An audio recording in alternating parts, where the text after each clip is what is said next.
Hello friends, चलिए आज की क्लास शुरू करते हैं। ये हमारी लेखपाल एग्ज़ाम के लिए एनवायरनमेंट की सेकंड क्लास है।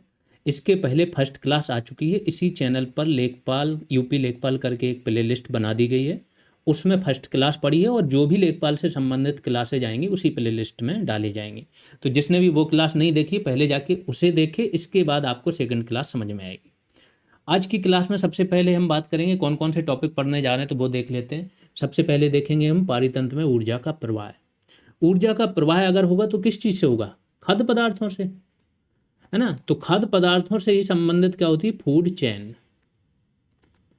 और फिर खाद्य जाल भी देखेंगे। फूड चेन देखेंगे, इसके बाद खाद्य जाल भी देखेंगे। वो देखेंगे। फिर ऊर्जा का एक नियम होता है कि ऊर्जा जो होती है सबसे पहले किसके पास आती है? मेन जो ऊर्जा का स्रोत है सूर्य है। ठीक, अभी मैं समझाऊंगा। यहाँ से ऊर्जा कहाँ आती है? उत्पादकों में। उत्पादक मतलब स्वपोषी पेड़ पौधे। यहाँ से कहाँ जाती है? उपभोक्ताओं में। तो अगले पोषण स्तर तक केवल 10% ऊर्जा ही जाती है। वो नियम बताएंगे आपको चार्ल्स लिंडमैन का। ठीक, इसके बाद आ जाएंगे तो फूड चेन हमने बात कर ही ली। खाद्य श्रृंखलाएं कितने टाइप की होती हैं? चराई, अपरद, चराई के भी भाग होते हैं, वो देखेंगे। इनके उदाहरण देखेंगे जहाँ से क्वेश्चन पूछा जाता है, जैसे ये कवक, क्रस्टेशियन, छोटी मछली, फिर बड़ी मछली, ये वाला। फिर खाद्य जाल देखेंगे। फिर पारितंत्री पिरामिड। पिरामिड 3 प्रकार के बनाए जाते हैं, एक ऊर्जा का, दूसरा जीवभार का और तीसरा संख्या का।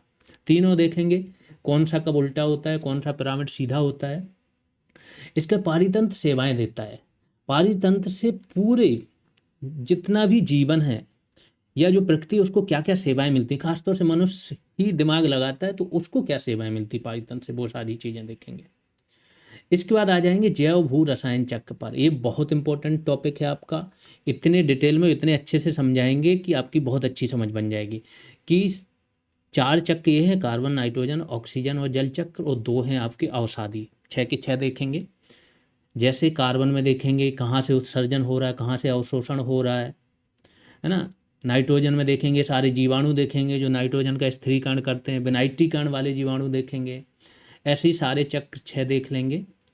फिर चलेंगे हम, हाँ, फिर आपका पर्यावरण में थोड़ा सा समझ, स्टूडेंटों की हल्की सी कुछ डाउट रह गए थे तो और समझ बनाने के लिए थोड़ा और कंटेंट देंगे पर्यावरण से रिलेटेड, और पारिस्थितिक तंत्र को भी थोड़ा एक्सप्लेन करेंगे। फिर आपकी क्लास समाप्त हो जाएगी। ध्यान रखें, जो भी क्लास कर रहे हैं, जो भी सिंसियर स्टूडेंट हैं, एक बात ध्यान रखो। अगर आप नए स्टूडेंट हो, जीएस रिवॉल्यूशन के बारे में नहीं जान रहे हो, तो वीडियो पढ़े हैं, शॉर्ट्स वीडियो ही देख लेना। आपको पता चलेगा वन दरोगा में 70 से 80% सिलेक्शन, मतलब 700 सीटें थी ना, 500 प्लस सिलेक्शन केवल जीएस रिवॉल्यूशन से हुए थे। ये लोगों को लग सकता है, मतलब विश्वास करने योग्य नहीं लगेगा, बट ऐसा है। शॉर्ट्स वीडियो पढ़े हैं जो स्टूडेंट सेलेक्ट हुए उनके। इसके बाद बीपीओ का हमने सर्वे कराया था, सर्वे पड़ा हुआ है, देखो उसमें। बीपीओ में भी 1000 प्लस स्टूडेंट यहीं के जाने वाले हैं। जूनियर असिस्टेंट 5512 में। कहने का मतलब ये है, जो नए स्टूडेंट हैं जिन्हें समझ में नहीं आता है उनके लिए बता रहे हैं। आप अपनी आंखों से देखो, उन स्टूडेंटों से संपर्क करो जिनके अच्छे नंबर हैं पिछले एग्जाम्स में, और इसके बाद समझ में आएगा। कम से कम आप इधर उधर भटकोगे नहीं, ठीक है। क्योंकि जीएस रिवॉल्यूशन के अलावा कोई विकल्प है नहीं। जिस एग्ज़ाम की तैयारी यहाँ पे हो जाती है, फिर यहाँ के स्टूडेंटों से फाइट करना आसान होगा नहीं, ये गारंटी है, ठीक है। अब आ जाते हैं पारितंत्र में ऊर्जा का प्रवाह। जैसा मैंने बताया कि ऊर्जा का सबसे प्रमुख स्रोत संपूर्ण सौरमंडल में, ऊर्जा का प्रमुख स्रोत क्या है? सूर्य ही है, ध्यान रखना। पूरी ऊर्जा का स्रोत, किसी भी प्रकार की आप ऊर्जा ग्रहण कर रहे हो तो उसका मेन स्रोत पहले सूर्य था। सूर्य से क्या होगा? उत्पादक जो होते हैं स्वपोषी यानी पौधे, ये क्या करते हैं? प्रकाश संश्लेषण करते हैं सूर्य प्रकाश की उपस्थिति में, और प्रकाश संश्लेषण के द्वारा ये भोजन बनाते हैं। अब इस भोजन को शाकाहारी ग्रहण करेंगे और शाकाहारी को मांसाहारी ग्रहण करेंगे। यही चलेगा, पूरी चेन चलेगी। इसी को ही फूड चेन बोलते हैं, जिसमें शाकाहारी से शुरू 2 प्रकार की फूड चेन होती है, अभी आगे देखोगे। मैं शाकाहारी वाले ले लेता हूँ। तो जो शाकाहारी से शुरू होती है, जिसे बोलते हैं चारण खाद्य श्रृंखला, ये नहीं, शाकाहारी नहीं, अब ये होती है उत्पादक से शुरू, ठीक, मतलब पेड़ पौधों से। उत्पादक से शुरू हुई शाकाहारी, और फिर इस शाकाहारी को कोई ना कोई मांसाहारी खाएगा। तो ये जो इनकी कड़ी होती है कि किसका फूड कौन सा है, उसी को बोलते हैं फूड चेन। एक नियम होता है कि जब सूर्य की ऊर्जा को इन्होंने लिया तो उसकी केवल 1% ऊर्जा सूर्य की उपयोग में आती है। उसी से ही पौधे क्या करते हैं, भोजन बनाते हैं। और पौधे जब भोजन बनाते हैं तो सपोज करो 100 यूनिट इन्होंने ऊर्जा ली पौधों ने, उसका 90% यानी 90 यूनिट पौधे अपने स्वयं के जीवन यापन यानी श्वसन में, चयापचय की जो क्रियाएं होती हैं, भोजन बना जो भी क्रियाएं होती हैं उसमें खर्च कर देते हैं। सिर्फ 10% ऊर्जा जो होती है वो इनकी अगले पोषण स्तर में जाती है, यानी कि जो भी पौधों को खाएंगे उनके पास 10% ऊर्जा जाएगी जो पौधों ने उपयोग की थी उसकी। ठीक है। ऐसे ही सपोज करो इसको किसी शाकाहारी ने खाया पौधे को, तो अब इस शाकाहारी के पास केवल 10 यूनिट बची। यहाँ पे 100 यूनिट थी पौधों के पास, यहाँ पर बची 10 यूनिट। फिर इस शाकाहारी को कोई मांसाहारी खाएगा तो फिर से ये क्या होगा ना, ऊपर अगले पोषण स्तर पर फिर से केवल इसकी 10% जाएगी, बाकी 90% ये शाकाहारी भी अपने चयापचय क्रियाओं में खर्च कर देगा। तो इसके पास केवल 1 कैलोरी ऊर्जा जाएगी। तो ये होता है 10% का नियम जो होता है चार्ल्स लिंडमैन ने दिया था। तो यहीं पे शुरुआत करते हैं। ऊर्जा का मुख्य स्रोत सूर्य है। हरे पौधे संचित ऊर्जा का 90%, अभी यूपीपीसीएस में भी आया था ये क्वेश्चन, अपनी जैविक क्रियाओं में व्यय करते हैं तथा 10% ऊर्जा ही क्या होती है, अगले पोषण स्तर में स्थानांतरित होती है। चार्ल्स लिंडमैन का नियम है, 10% का नियम बोलते हैं। इसके बाद केवल हरे पौधों के स्तर पर नहीं है, जो अगला पोषण स्तर होगा उसमें भी वही होगा कि जितनी ऊर्जा वो जीव लेगा उसका केवल 10% अगले स्तर के लिए संचित रखेगा। तो हर पोषण स्तर पर केवल 10% ऊर्जा ही अगले पोषण स्तर की ओर स्थानांतरित होती है। चार्ल्स लिंडमैन ने यही बोला था। इसीलिए अब इसलिए क्या होगा, जैसे दुनिया को चलना है तो ऊर्जा की जरूरत है, कॉमन सेंस लगाओ, ऊर्जा की जरूरत है तो दुनिया खाने पे किस पे डिपेंड है, जो उत्पादक हैं यानी पौधे। तो उत्पादक के पास सबसे ज़्यादा ऊर्जा होनी चाहिए, क्योंकि इसकी केवल 10% ही ऊर्जा तो आनी है आगे चल के किस पर, उपभोक्ताओं पर। 10% इसकी आएगी प्राथमिक उपभोक्ता पर, फिर इसकी 10% आएगी किस पर, द्वितीयक उपभोक्ता पर। तो जब तक इनकी सबसे ज़्यादा संख्या ना हो, सबसे ज़्यादा ऊर्जा इनके पास ना हो, तब तक ऊपर के लोगों को भोजन ऊर्जा कहाँ से मिलेगी। तो इसीलिए सर्वाधिक संख्या या जैव भार, पूरे ब्रह्मांड की बात हो रही है या पूरे पृथ्वी की बात करो तो केवल उत्पादकों की होती है। इसके बाद फिर प्राथमिक उपभोक्ताओं की होती है, फिर द्वितीयक, फिर तृतीयक। अगर किसी पारितंत्र विशेष में बात करें तो जरूरी नहीं है ये नियम फॉलो। सपोज करो पारितंत्र की बात कर दी, पेड़ की, एक पेड़ है, पेड़ केवल एक ही है, अब इसके ऊपर कई सारे पक्षी हैं, उनके ऊपर बहुत सारे जूं बैठे होते हैं, तो एक अलग चीज़ हो जाती है कि यहाँ पेड़ की संख्या केवल एक ही है, फिर पक्षी है। लेकिन ओवरऑल जब पृथ्वी की बात करेंगे तो पृथ्वी पर उत्पादकों की संख्या सबसे ज़्यादा होनी चाहिए, फिर उपभोक्ताओं की, प्राथमिक उपभोक्ताओं की, फिर द्वितीयक, फिर तृतीयक, तभी ये सुचारू रूप से चीज़ें चल सकती हैं। ठीक। अब आते हैं खाद्य श्रृंखला पर। खाद्य श्रृंखला अभी मैंने बताया, खाद्य श्रृंखला होती क्या है कि किसी भी जीव का सबसे पहले शुरू कहाँ से होनी है। एक तो 2 प्रकार की खाद्य श्रृंखला होती है। तो पहली वाली जो चारण खाद्य श्रृंखला होती है वो स्वपोषी यानी उत्पादक पेड़ पौधों से, स्वपोषी। फिर किसका फूड क्या होगा वो लाइन वाइज एक चेन बनती है, तो उसी को बोलते हैं खाद्य श्रृंखला। तो एक जीव से दूसरे जीव में भोजन के रूप में पदार्थों तथा ऊर्जा के स्थानांतरण का क्रम। एक बात जो इंपॉर्टेंट फैक्ट है वो ये है कि खाद्य श्रृंखला हमेशा रेखीय होती, एक दिशी होती है। रेखा क्या होती है, एक दिशा में एक दिशी होती है, जबकि खाद्य जाल देखोगे ना तो वो बहुदिशी होता है, अरैखिक भी हो सकता है खाद्य जाल, लेकिन ये क्या होती है, एक दिशी।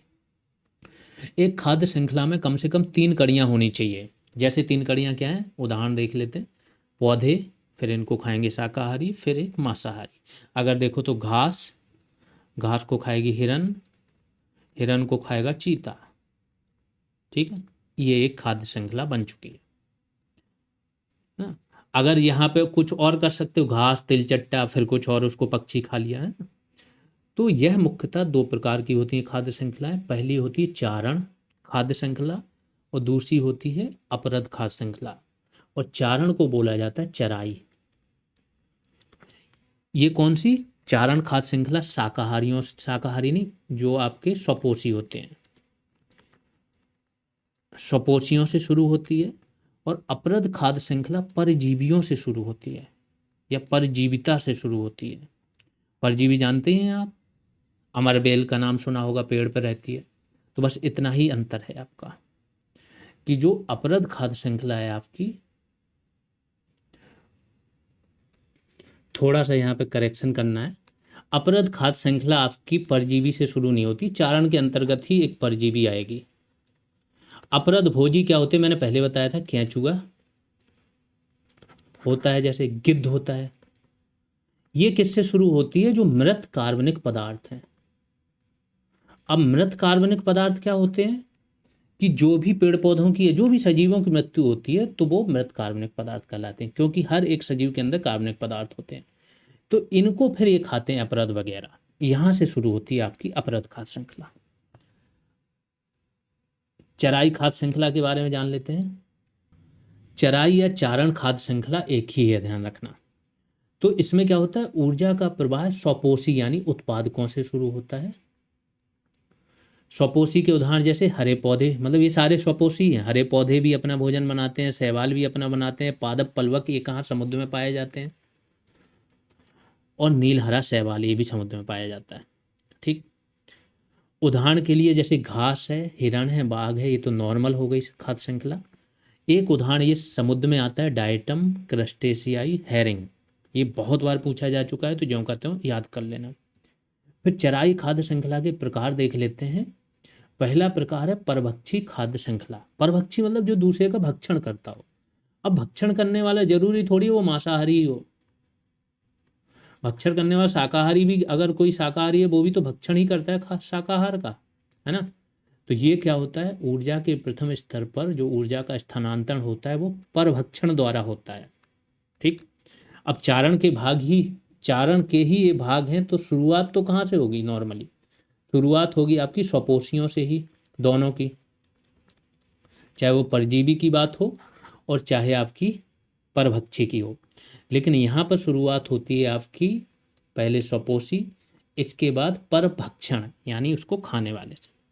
और जो दूसरी परजीवी खाद्य श्रृंखला है वो क्या होती है, स्वपोषी, और उसके ऊपर क्या होता है, परजीवी। ठीक है, तो परजीवी खाद्य श्रृंखला में देख लेते हैं, ऊर्जा का स्थानांतरण परजीविता द्वारा होता है। उदाहरण के लिए वनस्पतियों की जड़ों पर एक परजीवी पाए जाते हैं, नीमेटोड्स, और इन नीमेटोड्स के ऊपर भी परजीवी और अन्य जीवाणु पाए जाते हैं। तो ये खाद्य श्रृंखला ऐसे चलती है। फिर जो तीसरी होती है बहुत ही मिश्रित। तो जैसा मैंने बताया, फिर से समझ लो, खाद्य श्रृंखला आपकी चराई ही है। चराई के तीन भाग हैं, पहला है आपका परभक्षण, दूसरा है परजीवी और तीसरा है मिश्रित। चराई खाद्य श्रृंखला का मेन जो है वो क्या है, शुरू ही होती है स्वपोषी से। तो इसके जो भाग होंगे वो सभी भी स्वपोषी से ही शुरू होंगे। बस उसमें अंतर क्या है कि पहला परभक्षण यानी जो खाने वाला होगा वहाँ से शुरू होगी, दूसरा परजीवी से शुरू होगी। ठीक है, स्वपोषी फिर परजीवी, फिर आगे बढ़ेगी। तीसरी जो ऊर्जा का स्थानांतरण होगा वो होगा मिश्रित। अब मिश्रित में क्या होगा, पहले की दोनों मिश्रित हो जाएंगी, यानी परभक्षण भी रहेगा आंशिक रूप से और आंशिक रूप से परजीविता भी रहेगी। उदाहरण देख लेते हैं, जैसे पौधा है, फिर हिरन खाएगा, फिर मनुष्य, मनुष्य में होता है प्लाज्मोडियम, इससे क्या होता है, मलेरिया। तो ये क्या है, परजीवी है एक प्रकार का। एक एस्केरिस नामक भी होता है, एक टीनिया पेडिस नाम सुना होगा, है ना। तो ये सब परजीवी है, मनुष्य में हो सकते हैं।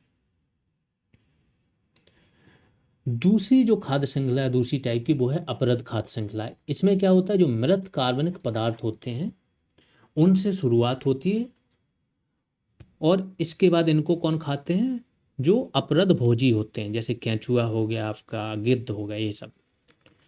तो ऐसी श्रृंखला जो मृत कार्बनिक पदार्थों से शुरू होती है, उदाहरण के लिए मृत पत्तियाँ, इनको खाते हैं केंचुआ बैक्टीरिया, फिर उनको खाते हैं घोंगे, और घोंगों को खाते हैं पक्षी। एक यहाँ पर भी आपका एग्जाम्पल बहुत ज़्यादा पूछा जाता है, यह है कबक, फिर क्रस्टेशियन, फिर छोटी मछलियाँ, और भी लगा सकते हैं, छोटी मछलियों को बड़ी मछलियाँ खाते हैं। यहाँ पर खाद्य श्रृंखला आपकी समाप्त होती है। अब आते हैं खाद्य जाल पर। तो खाद्य जाल वही है कि जब बहुत सी खाद्य श्रृंखलाएं आपस में मिल जाती हैं। सपोज करो यहाँ पर हो गया घास, यहाँ पर हो गया तिलचट्टा, ठीक है। दूसरी दिशा में घास को हिरन भी खाते हैं, हिरन को चीता भी खा सकता है ना। हिरन को कुछ और भी खा सकते हैं, कोई और बीच में जानवर खा सकता है, या यहाँ पे बोल दो शेर भी खा सकते हैं, है ना। तो ऐसी खाद्य श्रृंखला, जब बहुत सी खाद्य श्रृंखलाएं, इसको तिलचट्टा को पक्षी खा सकते हैं, पक्षी को शेर खा सकता है, ठीक है। तो जब बहुत सी खाद्य श्रृंखलाएं आपस में मिल जाती हैं तो ये खाद्य जाल बनाती हैं, जो कि एक दिशी ना होकर बहुदिशीय हो जाता है। तो ये बहुपथगामी होता है और अरैखिक होता है। यहाँ पर खाद्य श्रृंखलाएं आपकी समाप्त हुई। अब हम देखेंगे पारितंत्रीय पिरामिड। पिरामिड क्या होते हैं पहले वो समझ लो। होता क्या है, सपोज करो हमने एक गए और पारितंत्र में हमने देखा कि हमें एक पिरामिड बनाना है, जिसमें क्या होगा कि प्रथम ऊर्जा स्तर, द्वितीय और तृतीय रखना है। अब प्रथम ऊर्जा स्तर क्या होता है, स्वपोषी। द्वितीय क्या होते हैं आपके, प्राथमिक उपभोक्ता। और तृतीय में क्या होंगे आपके, द्वितीयक उपभोक्ता। ऐसे बनेगा। तो हमने एक उदाहरण ले लिया कि पेड़ जंगल में, तो सबसे पहले पेड़ बनाए। तो सपोज करो एक जंगल है, उसमें 10 पेड़ हैं, तो हमने क्या कर दिया यहाँ पर 10 पेड़, 10 पेड़, ठीक। पौधे ले लेते हैं, पेड़ ना लेके पौधे ले लिए, छोटे छोटे पौधे। अब इन पौधों से जो चीज़ें मिलेंगी उसे कोई जानवर खाने वाला होगा, तो उस जानवर को हमने ले लिया। हो सकता है 5 जानवर हों, तो ये पौधों को खाएंगे इसको। इसके बाद अगले स्तर पर इन जानवरों को खाने वाला कोई तृतीय स्तर के जानवर मिलेंगे, हो सकता है उनकी संख्या 3 ही हो, कम हो। तो ऐसे करके ये वाला पिरामिड बन गया। इसको अगर देखेंगे कि अगर आधार आधार पर हमेशा रहेगा, देखना कि प्राथमिक स्तर वाले रहेंगे, प्रथम ऊर्जा स्तर वाले, फिर ऊर्जा स्तर बढ़ता रहेगा, ठीक। अब अगर आधार पर ज़्यादा है, बड़ा है, और ऊपर जाते हुए कम हो रहा है, तो इसे बोलते हैं सीधा पिरामिड। लेकिन अगर सपोज करो एक पेड़ ले लिया हमने, कि एक ही पेड़ है इतना छोटा सा, अब इस पेड़ पर जीवन यापन कर रहे हैं 10 पक्षी। एक पेड़ 10 पक्षी, और उन 10 पक्षियों के हर पक्षी के ऊपर 2-2 जुएं बैठे हुए हैं, तो ये हो गए 20 जुएं। तो अगर नीचे आपकी आधार बहुत सकरा है, ऊपर बढ़ता चला जा रहा है, तो क्या होगा, फिर ये उल्टा पिरामिड बोलते हैं। बस यही देखना है हमें। 3 चीज़ों का पिरामिड बनता है, एक संख्या का, दूसरा जीव भार का, जीव भार मतलब उस जीव का भार, संपूर्ण भार, ठीक है, और तीसरा ऊर्जा का। अब चूंकि ऊर्जा का 10% का नियम तो आपने देखा ही होगा, तो प्रत्येक पोषण स्तर में केवल 10% ऊर्जा ही ऊपर जाती है, तो ऊर्जा का पिरामिड हमेशा सीधा बनेगा। केवल संख्या और जीव भार का पिरामिड क्या होता है, उल्टा बनता है। अब आ जाते हैं इस पर कि खाद्य श्रृंखला के विभिन्न स्तरों की ऊर्जा की मात्रा, जीवों की संख्या अथवा संचित जीव भार को विभिन्न ऊर्जा स्तर या पोषण स्तर द्वारा दर्शाया जाता है, जो पिरामिड का एक निर्माण करते हैं। पिरामिड का विचार किसने दिया था, एल्टन ने। इसीलिए इस पिरामिड को एल्टोनियन पिरामिड भी बोला जाता है। पिरामिड,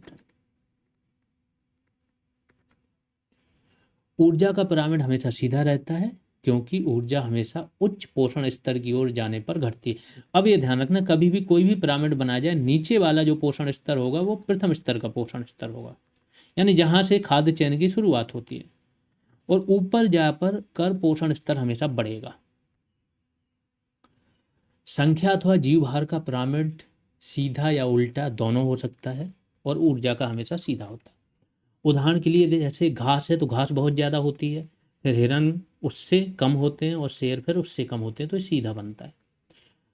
अब उल्टा संख्या पिरामिड अगर देखें, संख्या का पिरामिड है और जो कि उल्टा होता है, तो वो कहाँ पर होता है, वृक्ष पारितंत्र पे होता है। डायरेक्ट उदाहरण पूछ लेते हैं, वृक्ष, पक्षी और जूं, ये मैंने अभी आपको कराया भी था।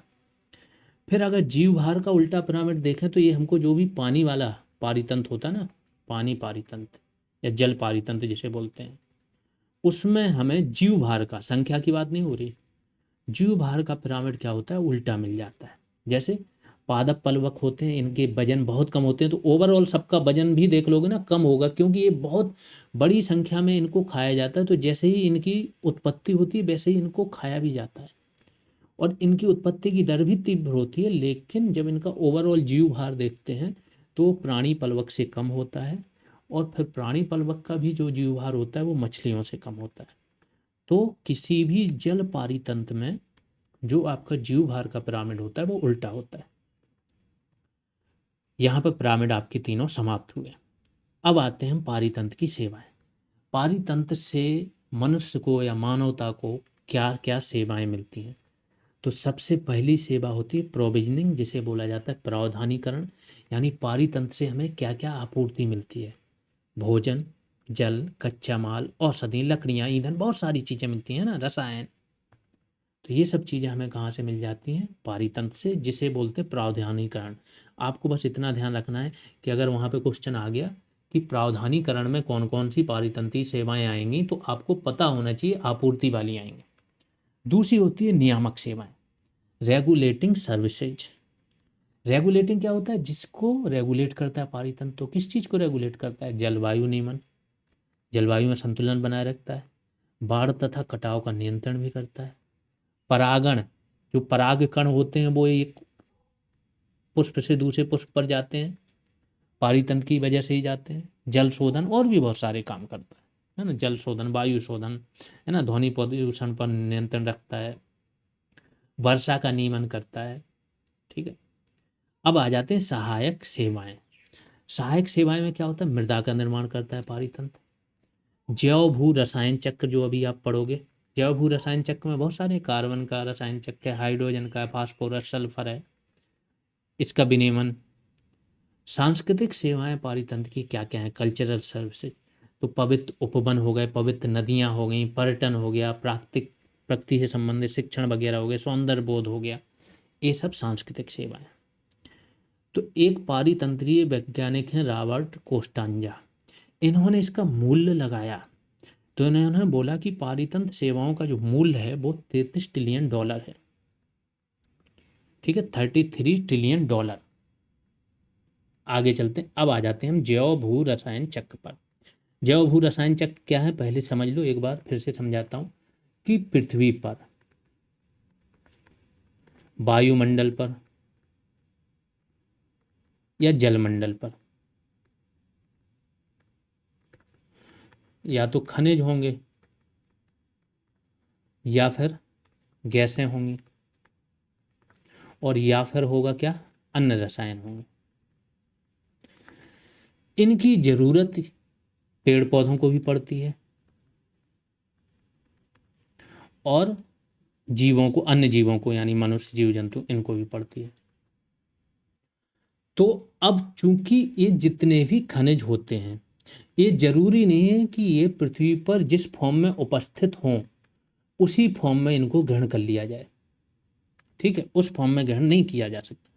तो इनका एक फॉर्म से दूसरे फॉर्म में बदलना, और इसके बाद इनका ग्रहण होना, ग्रहण होने के बाद जैसे एक फॉर्म से दूसरे फॉर्म में चेंज होगा, चेंज होने के बाद इनको ग्रहण कर लिया गया।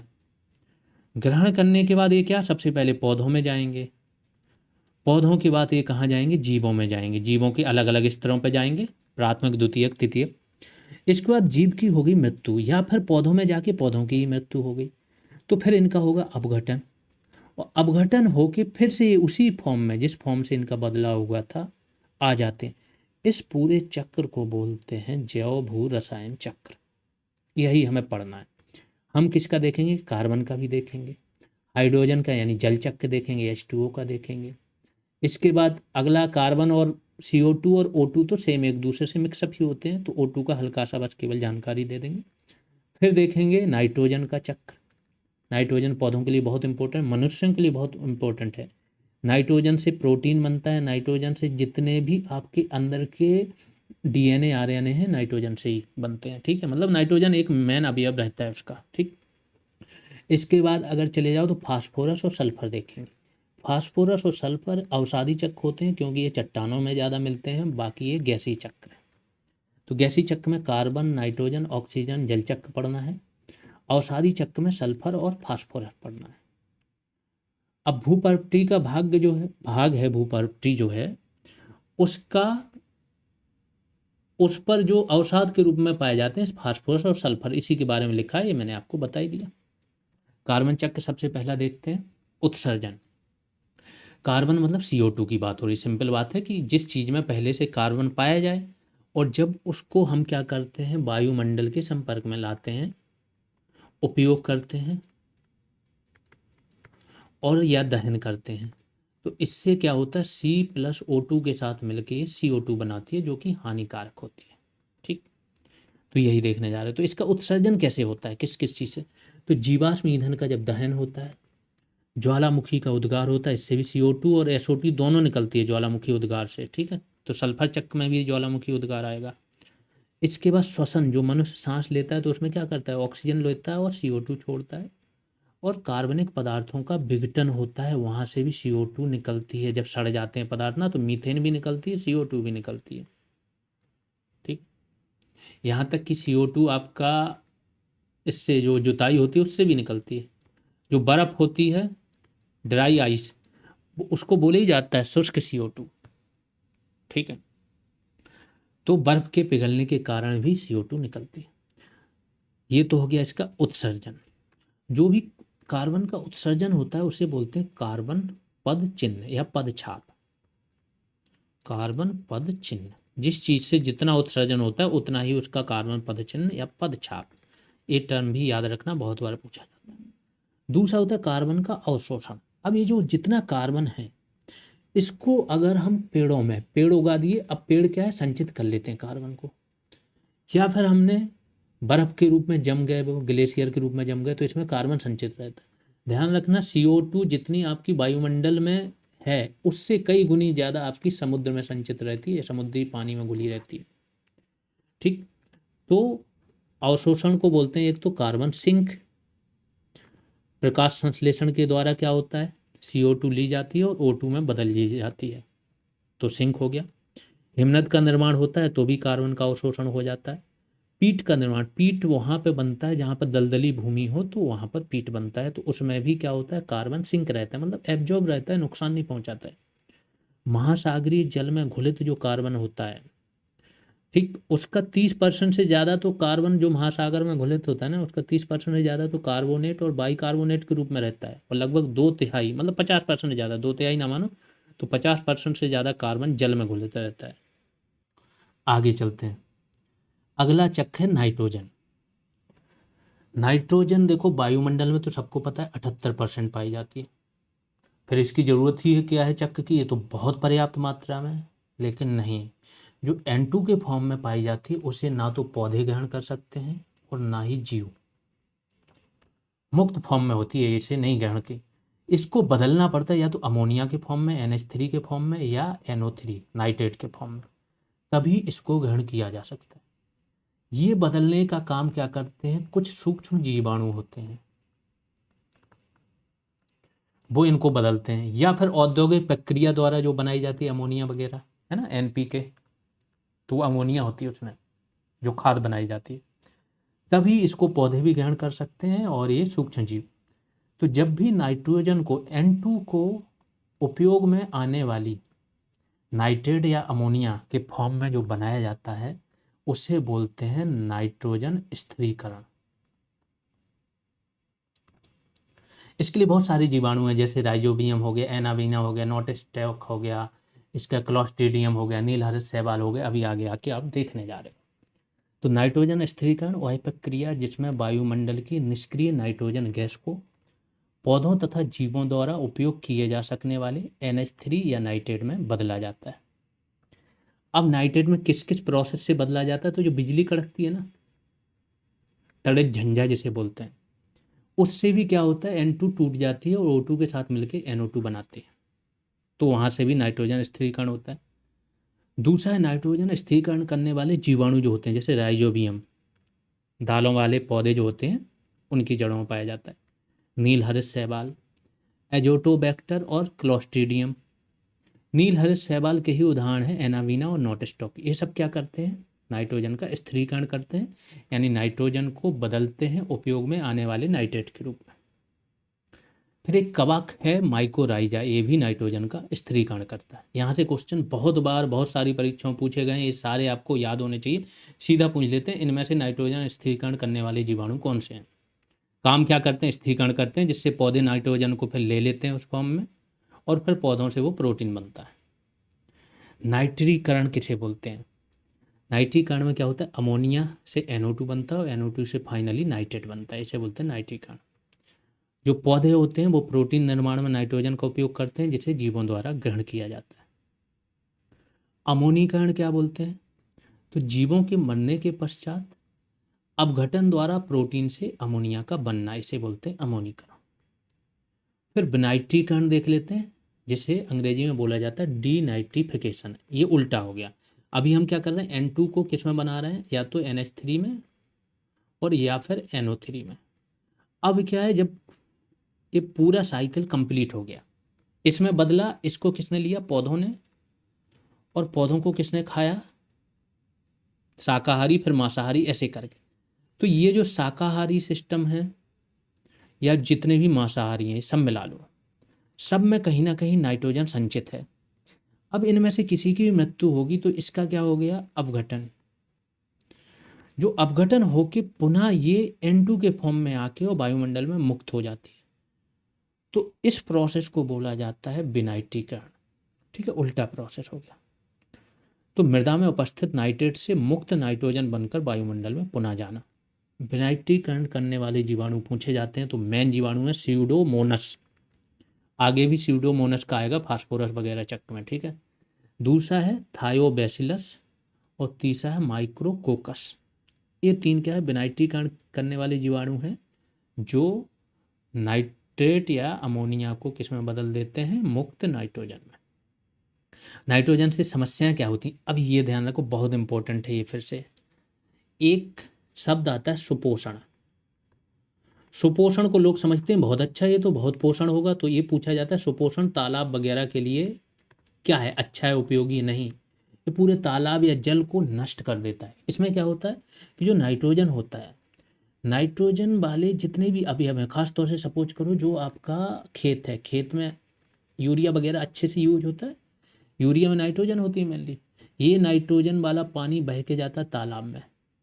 अब तालाब में पोषण अच्छा खासा हो गया, तो तालाब में क्या होते हैं, पेड़ उगाते हैं, फालतू वाले पेड़। जब वो पेड़ उगाएंगे तो पूरे तालाब में पेड़ उगाएंगे, तालाब का पानी खराब हो जाएगा, तालाब खत्म हो जाएगा, सड़ जाएगा, क्योंकि पेड़ उसी में सड़ता रहेगा, है ना, और गंध हो जाएगा। तो ये सुपोषण होता है, जो क्या करता है, किसी भी जल स्रोत को नष्ट कर देता है।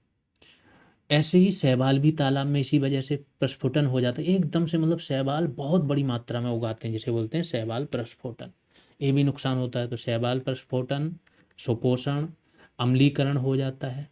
और ग्लोबल वार्मिंग के लिए नाइट्रोजन जब होती है तो N2O जो बनाती है, वो गैस क्या होती है, ग्लोबल वार्मिंग में योगदान देती है, मतलब ग्रीन हाउस गैसेस है। तो ये सब नाइट्रोजन से समस्याएं होती हैं। अगला चक्र है जल चक्र। जल चक्र देखते हैं, ये देख लेना, ये वाली लिस्ट बहुत उससे निकाली है, ये भी बहुत बार पूछी जाती है, यहाँ नहीं तो ज्योग्राफी में पूछ लेंगे कि संपूर्ण पृथ्वी पर जो जल है, तो महासागरों में 96.5 से लेके 97.2% तक जल तो महासागरों में जो कि खारा है। ठीक, केवल 3% जल महासागरों के अतिरिक्त है, जिसका कम से कम 2.15% जल जो है वो या तो ग्लेशियरों में जो ध्रुवों पर है, या पहाड़ों पर जो बर्फ जमी है उसके फॉर्म में। 97 यहाँ हो गया, 2.15% यहाँ हो गया। तो अब मुश्किल से 0.75% ही जल बचा है जो यूज करने वाला है जो लोग, उसका देख लेते हैं। तो जो भूमिगत जल है, तीसरे नंबर पे जो सबसे ज़्यादा मात्रा होती है भौम जल या भूमिगत जल या भूजल भी जैसे बोलते हैं, उसकी होती है 0.61%। जो सबसे कम जल की मात्रा नदियों में होती है, ध्यान रखना, 0.003, तीन बार जीरो फिर 1%। झीलों में 0.00, झीलों में नदियों से बहुत ज़्यादा होता है। और वायुमंडल में भी नदियों से ज़्यादा जल है, वायुमंडल में केवल पॉइंट के बाद 2 जीरो लगे हैं, 0.001%, नदियों में 3 जीरो लगे हैं पॉइंट के बाद। तो ये सबका मैंने अलग अलग डेटा दे दिया, यहाँ से भी क्वेश्चन बनता है। जल चक्र में होता क्या है, नॉर्मल है, अभी मैं बता दे रहा हूँ होता क्या है। बाष्पीकरण होगा, बाष्पीकरण के बाद जल वाष्प जो होगी ऊपर उठेगी, या वायु में जल वाष्प की मात्रा वो ऊपर उठेगी, ठंडी होगी, संतृप्त होगी, संतृप्त होकर क्या करेगी, वर्षा करेगी, वर्षा करेगी तो पुनः जल बन जाएगा। बस सिंपल है। तो ये पूरा प्रोसेस होता है। अन्य जो माध्यम है उसमें बाष्पीकरण होता है, तो जो बाष्पोत्सर्जन होता है, जो ज्वालामुखी उद्गार होते हैं उससे भी जल वाष्प निकलती है ना। पौधे जो बाष्पोत्सर्जन करते हैं उससे जो श्वसन होता है उससे भी जल का यूज होता है। तो ये सब माध्यम है। तो प्रक्रियाएं क्या है, बाष्पीकरण, बादल का निर्माण, वर्षा। अन्य चीज़ों से जो होता है आपका जल वाष्प का निर्माण, वो बाष्पोत्सर्जन हो गया, श्वसन हो गया, ज्वालामुखी उद्गार हो गया। तो बस इतना ही पढ़ना है। वर्षा हो गई तो फिर से जल बन गया। अगला चक्र ऑक्सीजन चक्र, तो मैंने बताया जो CO2 का चक्र है। CO2 में क्या होता है कि मनुष्य लेता है O2 और बना देता है CO2। ये मनुष्य का काम है। अब यहाँ पर ऑक्सीजन चक्र में क्या होता है कि पौधे लेंगे CO2 और बना देंगे O2। बस इतना ही। हालांकि पौधे जब श्वसन करते हैं, पौधे खुद का जो श्वसन करते हैं उसमें वो O2 ही लेते हैं और CO2 निकलता है। पौधे जब प्रकाश संश्लेषण करते हैं उसमें ही फिर वो CO2 ग्रहण करते हैं और O2 बनाते हैं। तो इसमें कंफ्यूज मत होना। अगला चक्र है सल्फर चक्र। सल्फर चक्र में जैसा मैंने बोला, सल्फर और फास्फोरस चट्टान के रूप में पाए जाते हैं। जब चट्टानों का अपक्षयन और अपर्दन होता है, टूटते हैं, तो फिर ये टूट के क्या है, या तो जल स्रोत में मिल जाएंगे या मृदा में मिल जाएंगे। तो जल स्रोत और मृदा में मिलने के बाद ही इनका क्या होता है, पौधों में पहुँचेंगे और पौधों से जीवों में पहुँचेंगे। और फाइनली पौधे और जीव इनकी जब मृत हो जाएंगे तो इनका अपघटन होगा और फिर से यहीं पर मिल जाएंगे। ये पूरा चक्र हो गया। तो चट्टान, अपर्दन, मृदा, खाद्य, जल स्रोत में प्रवेश। स्रोत क्या है इनके, स्रोत बहुत इंपॉर्टेंट है। मृदा या चट्टान है स्रोत। ज्वालामुखी उद्गार से भी मैंने बताया था SO2 भी निकलती है आपकी ज्वालामुखी उद्गार से, और CO2 भी निकलती है। जीवाश्म ईंधन का दहन, जो भी जीवाश्म ईंधन होते हैं, चाहे कोयला हो गया, पेट्रोलियम हो गया, डीजल, जो भी आप यूज करते हो, सब में सल्फर पाया जाता है और इसका दहन करते हो तो SO2 निकलती है। अम्ल वर्षा जो होती है, अम्ल वर्षा में SO2 और NO2, SO2 और NO2 जो होती है वो अम्ल वर्षा में होती है। और यही क्या बनाती है फिर, H2SO4 और HNO3। इसलिए अम्ल वर्षा क्या होती है आपकी, अम्लीय हो जाती है। H2SO4 भी आपका अम्ल है और HNO3। नॉर्मली SO2 NO2 होती है, इसी से अम्ल वर्षा होती है। तो SO2 आ गया, सल्फर आ गया। सल्फर बैक्टीरिया होता है थायोबैसिलस, जो सल्फर का निर्माण करता है, जैसे राइजोबियम वगैरह पढ़ा आप लोगों ने। बस सल्फर का भी इतना ही है कि किन चीज़ों से क्या हो रहा हो। फाइनली मैंने ये चक्र बता ही दिया। अगला चक्र है फास्फोरस का चक्र। फास्फोरस भी चट्टानों के रूप में पाया जाता है। हाँ, इस बार ध्यान रखना, जो PDF है कमेंट में बताएं। PDF की क्वालिटी फर्स्ट क्लास से मैंने बहुत ज़्यादा इंप्रूव कर दी है, जिससे क्लियर भी दिखे, अच्छा भी दिखे और समझ में भी आए, एक ऑर्डर भी अच्छा है। फास्फोरस चक्र में क्या है, फास्फोरस भी प्राकृतिक रूप से चट्टानों में पाया जाता है, फास्फेट के रूप में पाया जाता है। चट्टानों का अपक्षयन अपर्दन होता है तो मृदा में मिलते हैं, जल में मिलते हैं और उससे पौधों में, जीवों में जाते हैं। और मरणोपरांत वही अपघटन, फास्फोरस फिर से अवसादों के रूप में पहुंच जाता है। जीवों के जो DNA होते हैं, RNA होते हैं, कवच होती है, अस्थियाँ होती है, दांत होते हैं, तो मैंने बोला प्रोटीन भी होता है इसमें, कैल्शियम भी होता है और फास्फोरस भी होता है। खासतौर से दांत हो गया, अस्थियाँ हो गया, ठीक। और फास्फोरस आपका यहाँ पर DNA RNA में भी होता है। एक गुआनो, जिसे गुआनो भी बोलते हैं, गुआनो, ये चिड़िया होती है पेरू और चिली के तट पर। इसकी जो बीट होती है ना, वो बीट जो होती है उसमें फास्फोरस बहुत बड़ी मात्रा में पाया जाता है। अब सोचो कि छोटी सी चिड़िया है, लेकिन ये चिड़िया की संख्या, एक चिड़िया का नाम नहीं है, एक ग्रुप ऑफ चिड़ियाज है जिसे गुआनो बोला जाता है। ये जब बीट करते हैं तो इन्होंने इतना ज़्यादा वहाँ पर भंडार बनाए हुए हैं पहाड़ों जैसे, कि फास्फोरस की अच्छी खासी मात्रा है यहाँ पर पेरू चिली में। इसलिए उर्वरक, जो फास्फोरस उर्वरक होता है, ये यहाँ से बहुत ज़्यादा आयात होता है, ठीक है। तो गुआनो चिड़िया पेरू के तट पर पाया जाता है, चिली में भी पाया जाता है। इसकी बीट होती है, फास्फोरस की प्रचुरता होती है, और ये क्वेश्चन भी आ जाता है। फास्फोरस घुलनशील बैक्टीरिया कौन कौन से हैं, बैसिलस, स्यूडोमोनस और एस्परजिलस। घुलनशील का मतलब क्या होता है समझ लो। नॉर्मली जो फास्फोरस होता है पौधे ग्रहण नहीं कर पाते हैं, तो ये जो बैक्टीरिया होता है ये इसको घुलनशील बना देता है, तो नॉर्मली 20 से 25% तक ही फास्फोरस जो होता है वो ग्रहण हो पाता है, लेकिन ये इनको ऐसा बना देते हैं कि 60 से 70% पौधे ग्रहण कर पाते हैं फिर इसको। ठीक है। हाँ, ये लेखपाल बैच की जानकारी है। अगर आपको तैयारी करनी है तो जैसा मैंने बताया कि पिछले बैचेज का रिकॉर्ड रहा है, यहाँ के स्टूडेंटों से नहीं फाइट हो पाएगी, कोई भी बना रहे, कितने भी अच्छे सोर्सेज से पढ़ ले। अगर आप तैयारी करना चाह रहे हो तो बैच है, ये फीस है, और क्या क्या मिल जाएगा, टॉपिक वाइज क्लासेज मिल जाएंगी, पीडीएफ मिल जाएंगी। इसका वैल्यू एडिशन क्लासेज आती हैं जब आपका एक बार सारे सब्जेक्ट कंप्लीट हो जाते हैं, तो फिर देखा जाता है हर सब्जेक्ट में करंट रिलेटेड या उस टाइम पर क्या चल रहा है एग्जाम पैटर्न, उस हिसाब से कुछ अपडेट कराना है तो ये वैल्यू एडिशन आता है, उसका पीडीएफ भी और video class. Subject wise test होंगे, फिर आगे चल के डेली टास्क वगैरह तो अभी मैं बताता हूँ। चलिए फिर से ग्रुप ओपन कर ही देता हूँ, है ना। ये तो एक्टिविटी शुरू हो गई। लेखपाल ग्रुप ये है, 243 मेंबर तो आई थिंक ज़्यादा हो गए हैं, है ना। एप्लीकेशन पर 300 के लगभग हो गए, तो बहुत स्पीड से बढ़ रहा है। लास्ट क्लास में शायद 165 ऐसे थे। ठीक है, तो ये है। और यहाँ पर अगर बात करोगे कि हाँ, ये देखो क्वेश्चन वगैरह लड़के अपना डिस्कशन चल रहा है, पारितंत्र की खाद्य श्रृंखलाएं जो भी है, तो यहाँ पर होना ही मतलब होता है कि आप कुछ ना कुछ करोगे। जब आप कॉपी खोलोगे, कुछ देखोगे, पढ़ोगे, आपस में चर्चा होगी, तो फिर पढ़ाई होती है। ठीक है, जैसे यहाँ पर पूछा गया था कि कल की क्लास किस किसने कंप्लीट कर ली है और किसने नोट बना लिए, फिर क्लास कैसी लगी, ये पूछा गया था। ठीक, हाँ, क्लास कैसी लगी, बेस्ट है, शानदार है, ये मतलब स्टूडेंटों के रिव्यू होते हैं, है ना। कोई भी बैच चल रहा होगा, कभी बताना मुझे, कोई टीचर जाके अपने स्टूडेंटों से बात करता है, पूछता है, उनसे रिव्यू लेता है। यहाँ तो स्टूडेंट मतलब किसी भी बैच में बात करो, एग्ज़ाम के पहले, एग्ज़ाम के बाद, मतलब ये होता है एक बार आ गए यहाँ पर तो फिर काम हो ही जाना है, नौकरी तो बहुत आसान हो जाती है। ठीक है, तो ये है बैच का। कैसे ज्वाइन करना है, जीएस रिवॉल्यूशन सर्च करना है, कहीं पर भी जीएस रिवॉल्यूशन सर्च करोगे आप, टेलीग्राम पर सर्च करोगे टेलीग्राम ग्रुप मिल जाएगा, यूट्यूब पर सर्च करोगे तो यूट्यूब पर चैनल मिल जाएगा, और प्ले स्टोर पर सर्च करोगे ऐप मिल जाएगा। ऐप डाउनलोड करके ऑल कोर्सेज में जाना है, और वहाँ से आप क्या करोगे, जो भी कोर्स आपको लेना है ले सकते हो। ज्वाइन करने के बाद वो नंबर जो है आपका, इस नंबर पर व्हाट्सएप कर देना जो भी स्लिप है।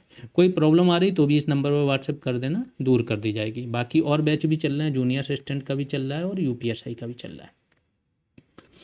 फिर से आते हैं क्लास पर, पर्यावरण। अब थोड़ा सा पर्यावरण को और एक्सप्लेन किए देता हूँ। ठीक है, अभी तक आपने पर्यावरण के घटक पढ़े थे। भौतिक, भौतिक जो होता है आपका, वो पार्ट हो जाता है आपका अजैविक का। अजैविक जो घटक होते हैं उसी का एक पार्ट होता है भौतिक। रासायनिक दूसरा पार्ट हो जाता है ना। यही चीज़ें अभी हम देखने जा रहे हैं। तो भौतिक या अजैविक घटक में क्या, स्थल, जल, वायुमंडल। जैविक में पेड़ पौधे, जीव जंतु, सूक्ष्म जीव। सामाजिक सांस्कृतिक पर्यावरण, बस ये हमें एक्सप्लेन करना था कि सामाजिक और सांस्कृतिक पर्यावरण के अंतर्गत क्या आएगा। तो जो समूह बन जाते हैं, समुदाय बन जाते हैं, रूढ़ियाँ, परंपरा, आदर्श, मूल, आर्थिक पर्यावरण, जो तकनीकी पर्यावरण, जो भी तकनीकी विकास होता है वो भी पर्यावरण का पार्ट होता है। राजनीतिक पर्यावरण, जो भी राजनीतिक रूप से चल रहा है, पार्टियां, चुनाव, इलेक्शन, ये राजनीतिक पर्यावरण है।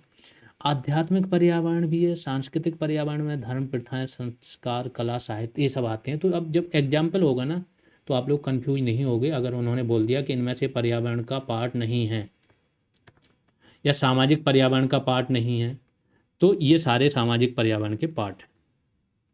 पारिस्थितिक तंत्र के बारे में बात करें तो क्रियाशील इकाई है, क्योंकि हमेशा एक्टिव रहती है। ठीक है, और जहाँ जीवित जीव क्या करता है, भौतिक पर्यावरण से, तथा भौतिक पर्यावरण जीवित जीव से क्रिया प्रतिक्रिया करते रहते हैं। देखो दो चीज़ें होती हैं, जीव जो होता है वो आपस में भी करते हैं। तो जीव, एक तो जितने भी जीव हैं, पेड़ पौधे हो गए, सूक्ष्म जीव हो गए, और जीव, अन्य जीव, जानवर हो गए, ये आपस में एक दूसरे से भी करते हैं, प्लस ये पर्यावरण के साथ भी करते हैं। सेम इनका पर्यावरण इनके साथ भी करता है। ठीक है, पारिस्थितिक तंत्र संबंधित स्थान या क्षेत्र के समस्त जैविक भौतिक तत्वों का योग होता है। ये चीज़ें मैं बार बार इसलिए कर रहा हूँ कि ऐसे ही आपके ऑप्शन में आएंगे जो कंफ्यूज करेंगे। यह एक खुला तंत्र होता है जिसमें पदार्थों का आवागमन, मतलब आते भी पदार्थ हैं और बाहर भी जाते हैं। पारिस्थितिक तंत्र के घटक में जैविक में तो देख ही लिया था, उत्पादक होते हैं, उपभोक्ता होते हैं, अपघटक या वियोजक होते हैं। अजैविक घटक में थोड़ा सा एक्सप्लेन करना था कि कार्बनिक घटक में क्या होते हैं। अजैविक में प्रोटीन भी होता है, कार्बोहाइड्रेट, लिपिड, यूरिया और ह्यूमस, ये कार्बनिक घटक हैं। अकार्बनिक घटक में जल होते हैं, ये सारे लवण हो जाते हैं, जो कैल्शियम, मैग्नीशियम, फास्फोरस, पोटेशियम, ये सब, सल्फर। गैसें हो जाती हैं O2, N2, CO2, H2 और NH3 यानी अमोनिया। भौतिक घटक में ये आ जाते हैं ऊर्जा, प्रकाश, ताप, वायु, ये सब पारिस्थितिक तंत्र के सभी घटक हैं।